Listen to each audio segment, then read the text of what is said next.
Euzu billahi mineşşeytanirracim. Bismillahirrahmanirrahim. Elhamdülillah ve salatu vesselamu ala Resulillah ve ala alihi ve sahbihi ve men vala. Amma ba'du. Hörmətli qarindaşlar, biz bugün Al-İmran surəsinin 13-cü ayətinə gəldik. İlgirki ayətlərdə əhli kitab haqqında sözləb kelgandik. Bugünkü ayət xuddi biz burun neçə qatim deb ötkünümüzdək Allah subhanahu va taolaning adolati məsələlərə haqq baho verish şəklindəki ayət.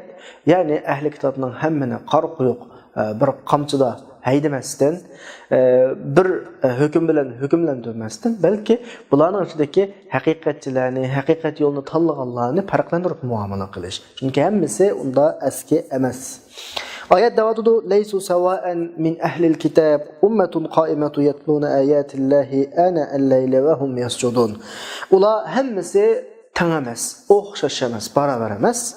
Ehli kitobning ichidan har doim turib Allohning oyatlarini tilovat qiladigan kecha soatlarida sayda qilgan holda mundaq birlari va mundaq bir bo'liklari va deb oyat bizga buni da'vat etdi. Endi biz bularningki mushu ahvolidan, oyatning umumiy qurilmasidan bularning musulmonlarning namozini o'qiyotganligini ko'rib olamiz. Ya'ni bularning islomga kirganligini, islomga qabul qilganligini ko'rib olamiz. Nima desa, chunki bularda o'zining namozida xubtan namozi yo'q. Yani kecha soatlarda kecha masalasiga ishorat qildi. Undan keyin va hum yasjudun sajda qilgan holda degan ifodalar, kecha ifodasi, bularning hammasi musulmonlarning namoz alomatlaridan, namoz sifatlaridan. Bu yerdan biz shuni tushunamizki, bular musulmonlarning namozini o'qigan va musulmonlarningki ibodatini qilgan holat tasvirlanadi. Ya'ni musulmon bo'lganligi qanday qilyotidi, tasvirlanadi. Endi bular namoz o'qidi demak, cho'qim tilovat qildi demak kechining soatlarida. Tilovatni, namozni eng yuksak xushu bilan, eng yuksak astoydillik bilan ado qildi demak. Hammadan bilamiz, islomdagi ibodatning eng güzeli, islomdagi ibodatning eng güzeli, hammamizga tunilgan, hammadan biladigan bir sunnatlardan birisi kechasi Qur'on o'qish va tahajjud namozi o'qish. İnsan bu pələmpey arqılıq, bu ötkel arqılıq iman sahəsidən ihsan sahəsiga yutudu. İman sahəsidən ihsan sahəsiga. Yani ihsan imandan bir baldaq yuqur maqam. İnsan avval imanğa kiridi, ondan keyin ihsanga chiqidi. Ahli kitobning ichidagi bir bo'lak yaxshilari tasvirlangan bu oyatda bularni ihson babida turib tasvirlayotdi. Ya'ni kechida namoz o'qish, kechida Qur'on o'qish normal iymon qatlamidan, iymon darajasidan halqagan bir daraja qarindoshlar. Oyatdagi bizning diqqatimizni tortgan bir nuqta ana al-layldagi ana degan so'z arab tilida ko'plik shaklidagi so'z. Bunun birligi vaqt uqumu bilan keladi. Ko'pligi vaqtla uqumu bo'ladi. Vaqtla uqumu bizga shuni ifodalaydi-ki, kechining har taraflari. Ba'zida kechining 5i, masalan, ba'zilar kechining 5ida o'qiydi. Ba'zilar kechining tam o'ttirida tahajjud o'qiydi, Qur'on o'qiydi. Ba'zilar kechining oxirgi vaqtlarida Qur'on o'qiydi, tahajjud o'qiydi. Ya'ni bu yerdan bizga da'vat qilgan shuki mu'minlar kechining vaqtlarini Rabbi bilan uchrashadigan, ihson maqomiga o'rlaydigan bir vositaga aylandigan. Balkim kechining 5i, kechining o'ttirisi, kechining oxirisi har vaqtlari degandek bir uqumni ifodalasa kerak. Ya'ni iymon darajasidan ihson darajasiga chiqqan kishi xubtanla o'qib bo'ldi qilmaydi. Agar xubtanla o'qib bo'ldi qilsa, faqat kechining bir vaqtida namoz o'qigan, Qur'on o'qigan bo'ladi. Chunki hammalar bilamiz, xubtamning vaqti aniq. Shu kechda kun petib, uzun o'tmay xubtam o'qiymiz, kechining bosh qismi. Ammo oyat ihson babini ifodalayotgan bo'lib, kechining hammasini ishorat qilyapti bizga. Har taraflarini. Kechining bosh qismi, o'rta qismi, oxir qismi. Demakki, bu yerdagi so'zlanayotgani xubtam o'qigan odamning gapi emas. Xubtam o'qigan odam o'zining ustidagi farzni o'qigan bo'ladi, bir vaqt o'qiydi kechining bosh qismida. Ammo oyatda kechining har taraflarida. Bu shu demakki, takror tekrar buludu bu ahval. Keçinin 5'de bir qatim, keçinin 30'da bir qatim, keçinin ahirde bir qatim, keçinin her saatleri bu kişininki Rabbi bilen hali uçuruşduğun vaqtqa aylanıdı. İnsan ihsan babıga örleşen qarindaşlar perez bilen Allah'ın kupaylanmaydı. Perez bilen kupaylangan adam fakat iman sahasida turgan, iman babıdan turgan buludu. Kim iman babıdan, iman derecesinden halqıp ihsan derecesiga yükselmen dese çoxum perizlerden eşir qilish kerak. Allah subhanahu va taala bizga ibodatning turlarini periz qilgan ibodatlar bilan belgilab berdi. O'qiydigan namozimiz 5 vaqt namoz mushkil ibodatning bir eng to'nchakini biz qiladigan. Yani iman babida o'zimizni saqlab qoladigan to'nchak. Agar ihson babiga chiqmoqchi bo'lgan odam, Robbim, sen menga periz süptüde 5 vaqt namazını qana qıldın, periz qıldın. Ama sen benim her daim ibadetimge layık, men sana 5 vaqtın artıq namaz okuyma. Yani keçisi nafil namazlarını okuyma, tahajjudlarını okuyma, Kur'an tilavatını qilma. Şu arqılıq ihsan babıga kirme. Deydi ihsan babıga kirmekçi olan kişi.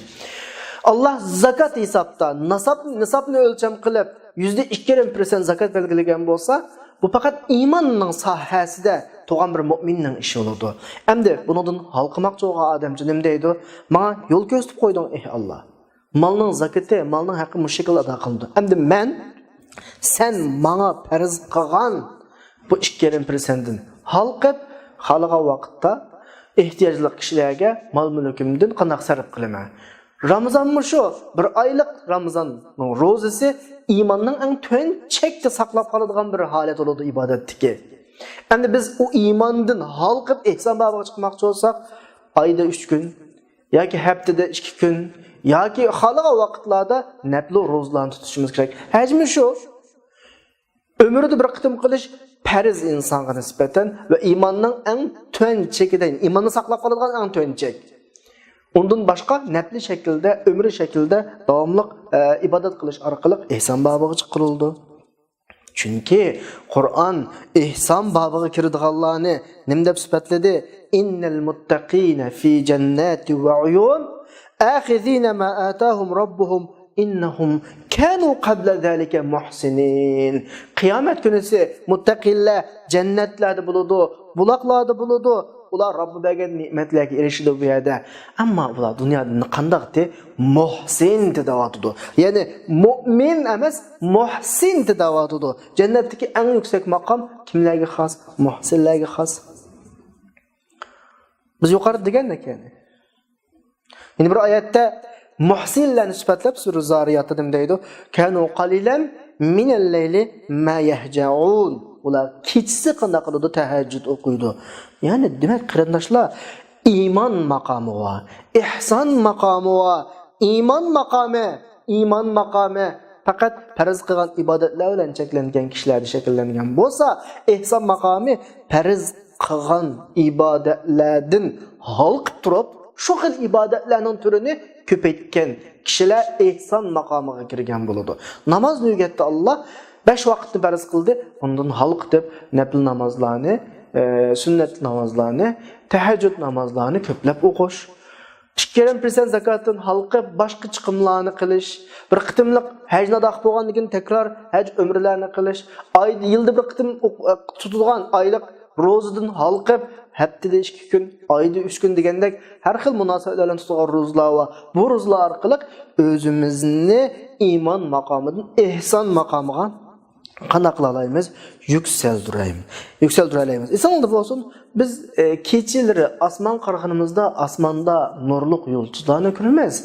Ama asman dikile zeminge qarğa vaqtda nurluq yıldızlarga oxşaş paqrab turadigan öylerini görüdü. Bu öyler qaysi öyler oldu? Şu keçilerini özüne ihsan maqamiga götürüş üçün Qur'an tilaveti ve tahajjud namazları bilen ötkiziyotgan öyler. Allah subhanahu wa ta'ala bu kishilarni sifatlab va bil ashari hum yastaghfirun. Kechining oxirgi vaqtlarida Robbiga mag'firat tilgan kishilar degan sifatlaydi bu xil kishilarni. Endi qarindoshlarga bu bek ta'kidlanganga qaragan vaqtda farz o'qib kelib qolmasin. Bu yuqoridagi ahvol farz emas. Farz faqat biz bilgan farz doirasida cheklanadi. Namoz 5 vaqt ham o'ylan bilamiz. Zakatning o'lchami ham o'ylan bilamiz. Hajni yil umrda bir qitim qilamiz. Ramazonni yilda bir oy tutamiz. Ma'u iymon doirasi. Buning bilan bir odam mu'minligini saqlab qoladi.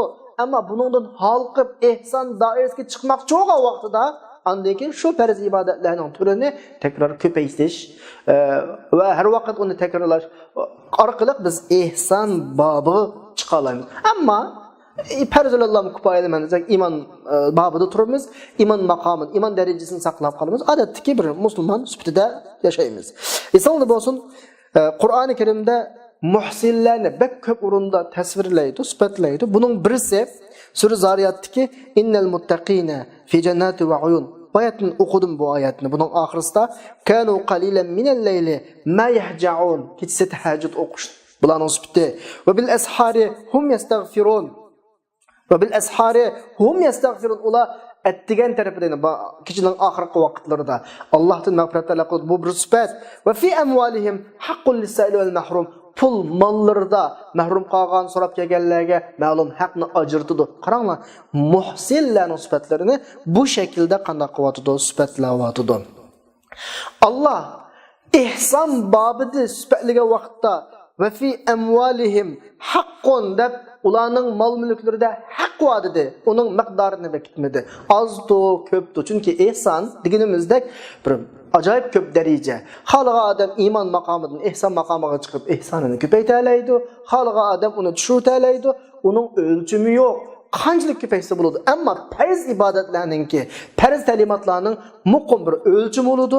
Masalan, sura Ma'arijda vallazina fi amwalihim haqqun ma'lum lis-sa'ili vel mahrum. Qaranglar, mayada iymon maqomining sifati. O'xshashgan oyat ikkisi fi amwalihim haqqun lis-sa'il vel mahrum ihson maqomining sifati. Vallazina fi amwalihim haqqun ma'lum lis-sa'il vel mahrum iymon maqomining sifati. Iymon maqomida haqni ma'lum haq deb doirasini sizib berdi. Ma'lum haq degani aniq haq degan gap. 102%. Yani chiqqanning 10dan birisi. Ammo ihson babida haq. Ma'lum haq emas. Haq az olsun, ko'p bo'lsin. Chunki inson ihson babida az yoki ko'p qilish orqali o'zining ihson darajasini ya yuksaltiradi yoki qana qiladi, tushiradi. Bu shaklda qarindoshlar. Endi biz oyatning o'ziga qaytsak, ahli kitob oyatda tasvirlangan ahli kitob islomga qaysi bobdan kirdi? Ihson bobidan kirdi. Alloh buni nima deb sifatladi? Bular deydi.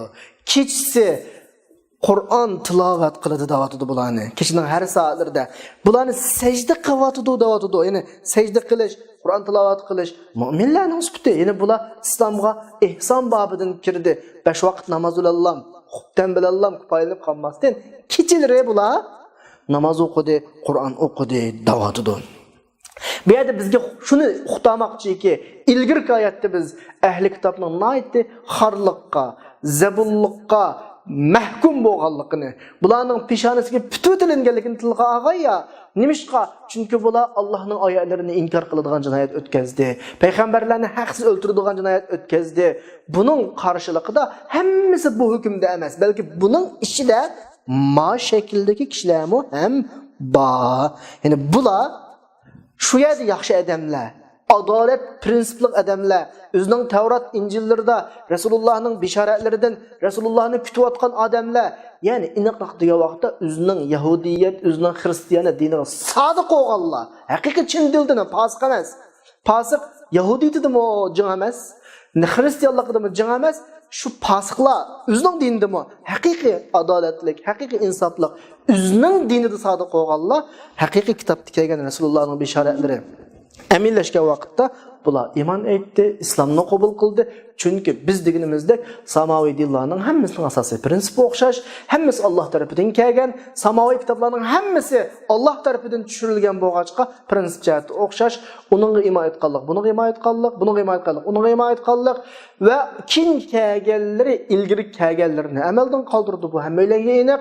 Kin kelganlari ilgari kitoblardagi o'zgartirilgan xatoliklarni bu tuzaydi. Buning uchun bularning navbatdagi oldidagi majburiyati Qur'onga iymon etish, islomga kirish, mushu nuqta ularning adolati va chin sadoqat bilan bo'lgan iymoni Bulan bir şeye geldi. Öz vaqtida yaxshi damni olğaçqa. Özünün imanı sadık olğaçqa İslamga mı qaysi babdan kirdi?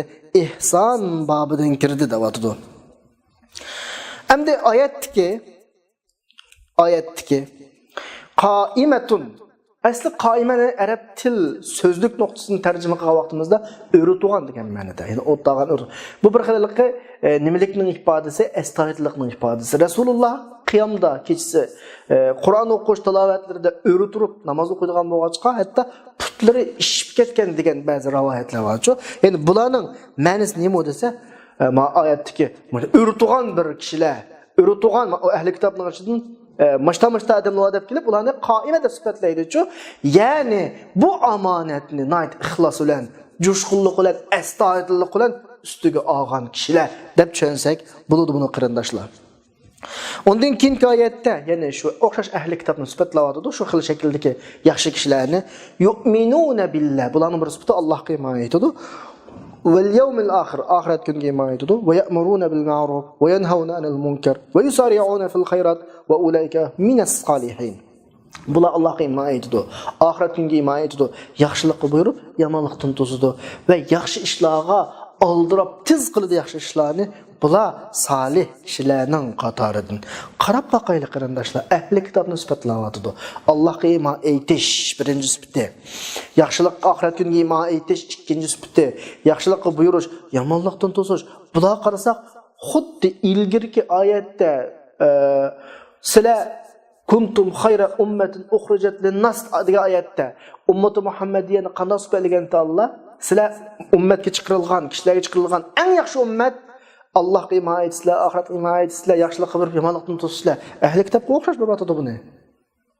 Nima ish qadisa dedik ya, bu dinninki irq tavalligi yo'q, jins tavalligi yo'q, millat tavalligi yo'q. Bu dinning prinsiplarini kim uyg'ulasa, bu manhajni hayotga kim tatbiqlasa, bu yo'lni kim o'zining hayoti yo'li deb bizga bekitsa, bu ummat yaxshi ummat, Allohning avomirlarini o'rinlaydigan, cheklimlardan yanadigan bu ummat degan sifat shuningga beriladi. Shunga bu yerda yaxshi ummat degan sifatda tilg'ilingan butun sifatlar kimga berildi? Ahli kitobga berildi. Chunki ahli kitob shu ahvolni o'zida shakllantirdi. Shunga bu yerda u millat bu millatga xos emas. Ummati Muhammadiya degan kim degan nuqtada u arab emas, u turk emas, u ingliz emas. Ummati Muhammadiya kim? Allah'ның bu dininin ta'limotlarini hayotiga tatbiqlagan ve bu yo'lni o'zimning yo'li deb tanlagan ve Allah ko'rsatgan ko'rsatmalarni voyaga yetkazib urilganning hammasi ummati Muhammadiya bo'ladi. O qaysi millatdan olsun, qaysi irqdan olsun ve o mushu Qur'onda, mushu oyatda sifatlangan kim bo'ladi? Xayri ummat bo'ladi. Eng yaxshi ummat bo'ladi. Agar o'zida shu yaxshi ummatningki sifatlarini, alohidliklarini mujassamlayalisa, ahli kitob qarab baqayli. Allah tasvirlayotdi bularni. Bular tunji qadamni lam ihson bobidan oldi bular. Tunji qadamini. Yani bular yangi payg'ambarningki kelishini kutgan bular. Shunda payg'ambar alayhisalom kep bo'g'icha darrov bu yo'lga kiriblam, uningga iymon etdi va kishilar uchun chiqarilgan eng yaxshi ummat degan nomga bular erishdi. Bu sebepga bular qatildi qarindoshlar. Shunga Allah subhanahu va taolo bularni qanday qiladi? Maqtavotdi. Bularga yaxshi ummat degan nomni beryotdi.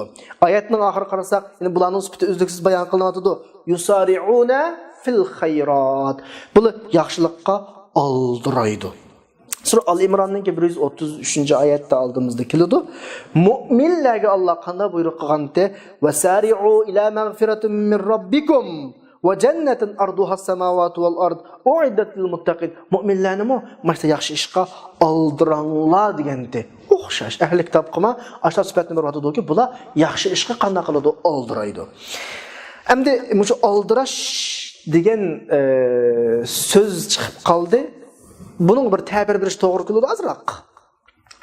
Arab tilida aldirashning ikki xil ifodasi bor. Birisi sur'a kalimasi bilan ifodalanadi, yana birisi ajala kalimasi bilan ifodalanadi. Sur'a kalimasidagi aldirash ish harakatni tez qilish, ish harakatga tez tutish qilishni ko'rsatdi. Men oddiy tushuncha qilib dey, ajala bu ma'naviyatga bakroq qaratilgan bo'lib, aldirash degan ma'noda ba'zi qarorlarni olishda, ba'zi qadamlarni olishda aldirashga qaratildi. Ikkisi tarjima qilgan vaqtimizda aldirash. Lekin ma'nosi o'xshamaydi.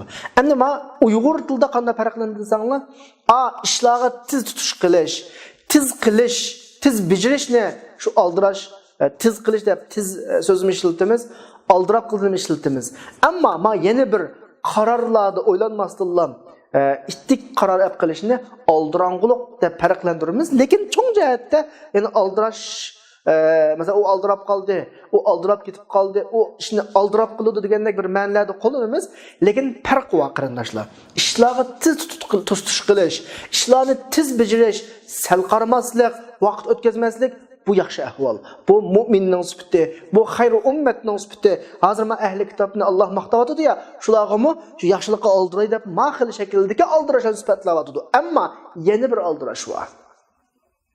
Yani aldırab karar aladigan, o'ylanmaylam qiladigan, yani aldirang'u deb ishlatiladigan salbiy aldirash va u aldirash bu madhiya emas. U degan ayib.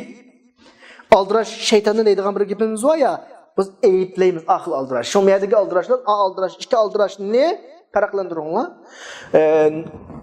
Dini tekstlarda, dini naslar, dini xitoblarda kelgan yerdimi arab shaklida ma ijobiy aldirashqa sur'a so'zidan chiqarilgan fe'llar, masalan sari'u, yusari'una degandek ifodalar qo'llanildi. Bayatni o'qigan oyatdimi va sari'u ila mag'firatun minalloh. Bugungi darsimizda bu yusari'una fil xayrat degan shaklda. Ammo yana bir xil salbiy aldirash, u ajala, aldirang'ulik qildi. Aldirab bilan bir ishni qana qilib qo'ydi, buzib qo'ydi degandek, bunda salmoqliq, temkinlikning qarshi ma'nosidagi aldirash ma'noda bo'ladi. Endi shu yaxshi ishlarga aldirashga qarata bir misol elib bu mazmundan o'timiz qarindoshlar. Umar ibn Abdul Aziz xalifa vaqtida kechalari yo boshqa vaqtlarda asosan uxlamaydi, kunduzlari tushda biroz dam oladi. Uning hojibi, yani şu vaqtdagi hamda vazir darajalik qashidagi mustashora o'xshash kishilar shu uxlayotgan vaqtida, demalayotgan vaqtida boshqalarni kirgizmaydi qishiga. Bir kuni o'g'li keldi, dadasi bilan ko'rishadiganligini aytdi, kirgizmadi. Dadamiz aram elyotdi, chunki boshqa vaqtda uxlag'uli vaqti yo'q, kechasi asosan uxlamaydi degandek paranglar bo'lgandan keyin Umar ibn Abdulaziz buni anglab kirgili qo'ydi dedi. O'g'li kirib sen vaqti qilmoqchi bo'lgan bir terilg'i yavatdi, shuning ishini qanday qilsa degandek bir maslahat bilan kirdi. Dadasi shu vaqtda javoban inshaalloh ayt qilmay o'shni dedi. O'g'lining shu vaqtda dadasi degan bir qiz gapi bor. Xiyolingizcha Alloh sizni aytigicha yashtidi deb o'ylamsiz. Ya'ni demakchi o'g'ini siz aytigicha yashashga ishonchingiz o qadar zo'rmi deyotdi. Bu gap Umar ibn Abdulazizga shunchalik ta'sir qildiki, yig'lab ketdi. Bolarimdan meni yaxshilik undaydigan bu avlodlarimdan chiqqanga Allohga ming shukrlar bo'lsin. Ya'ni aldirash degan bu yani. Bola dadasiningki yaxshilikni tez tutish qilish, qilmoqchi bo'lgan yaxshilikni kechiktirmaslik qarata bir xizmat ishildi bolasi. Mana Mao yaxshilikqa aldirashning bir misoli. Haliqi aldirang'uliq emas. Masalan deyli, qishimizda boshqalarga yetkazib turadigan bir yordam buyumi bor. Buni yetkazib turay, bugun azroq ishim boyaga, bugun toza xo'sh yoqmadi, sal mijozim yo'q turdi. Bu shakllarda aldirab birib o'tish kerak. Mana o'xshashlar yaxshilikqa tutishga vaqtda uni tez bitirish kerak, sal qaramaslik vaqt. Ma'u oyatdagi yusari'una fil xayrat va sari'u ila mag'firatin min robbikum degan oyatdagi aldirash, tez qilish ma'nolarining ishiga kiradigan bir qismi. Undan keyin oyatning oxirisida bütün sifatlarni ahli kitobga bir bo'lgandan keyin va ulaika minas solihin deb oxirlashtirdi Alloh. Ular solih kishilarning qatoridan. Nimaga solih hamda bular? Solih degan nima? Uyg'ur tilida bu gapimiz solih inson deb qo'yamiz, solih amal deb qo'yamiz. Biz buni tuz tarjima qilgan vaqtimizda yaxshi ish deb tushunamiz. Amaliyotda solih degan so'z yaxshi so'zga qaragan vaqtda yaramlıq degan ma'noga bakrak uyg'un keladi. Nimaga yaramlıq? Asli inson yaratılışıdan bir vazifaga yaratilgan. Allah Adem Aleyhisselam'ı tun yaratgan vaqtda malaikalarga men zimindagi vazifani mush Ademga topshiraman degan. İnsan bu sifat bilan mayli cho'ng olsun, kichik olsun, amal tutsin, kim bo'lsin, inson bu sifat bilan bir vazifasi bor insonning. Endi shu inson shu vazifani qila olamdi, qilamamdi. Mana shu nuqtada an kishi ya salih bo'ladi, ya salih olmaydi. İnsan hayotdagi vazifasini ado qilmasa salih emas.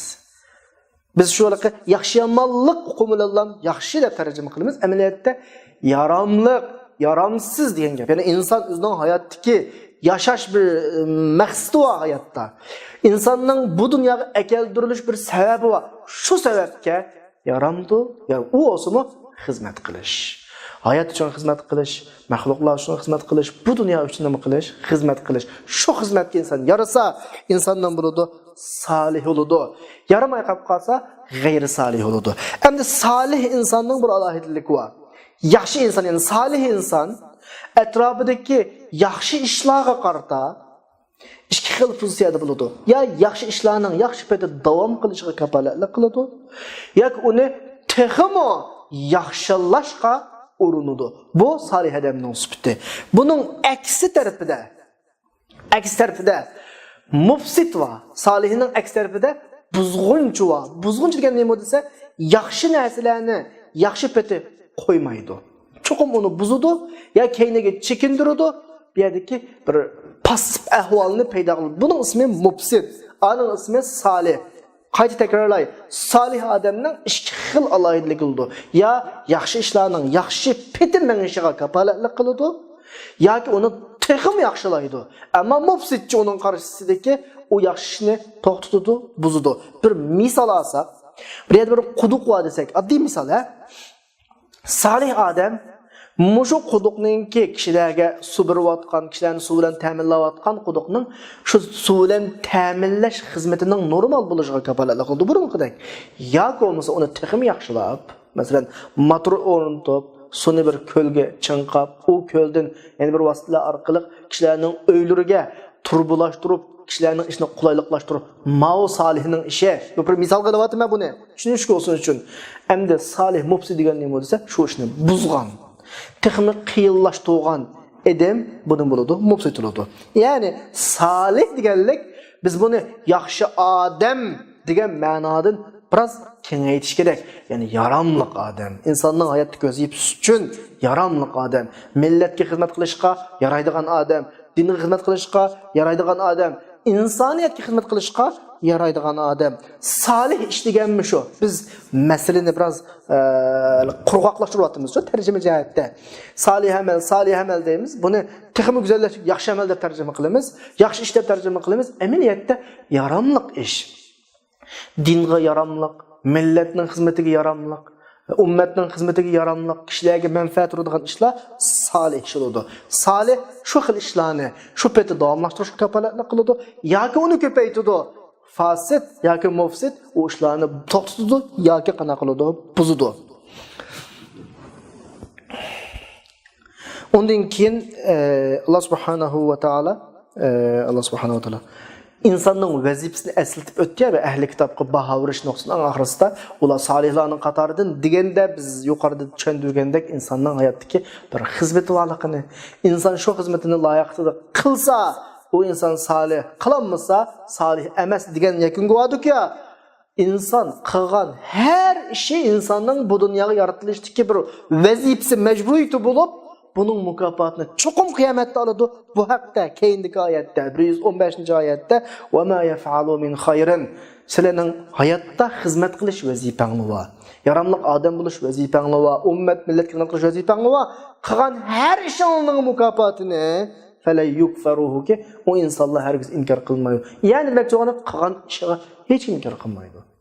Dunyoda bilindi, bilinmay qolib qolsa, qiyomat kunisi Alloh subhanahu va taolo uning har bir mukofotini birdan beradi. Hech narsa kam bo'lmaydi. Vallohu alimun bil muttaqin. Alloh subhanahu va taolo ihson darajasida ish qilganlarni obdan biladi. Muttaqin nima shu ihsonga tarjima. Muttaqi ihson degan muslim degan nima desa, normal bir musulmonchilik darajasidan xalqi o'zining hayotini, iqtisodini, mamatini bu dinning, bu millatning manfaatiga xizmat qilishini atagan, Allah buyurgan ibodat va buyurma cheklamalarni Allah degan yerdan oshirib o'rindigan kishi muttaqin bo'ladi. Bu kishilarni Alloh subhanahu va taolo eng obdan biladi. Bularning hech qanday zayi ketmaydi. Hammaning mukofotini qiyomat kunisi ko'radi. Alloh subhanahu va taolo hammamizni muttaqillardan, muhsinlardan qilsin. Bizni iymon darajasidan, iymon maqomidan yuksaltirib, ihson maqomiga ko'tarilgani nasib qilsin. Va axiru da'vana alhamdulillahi robbil alamin.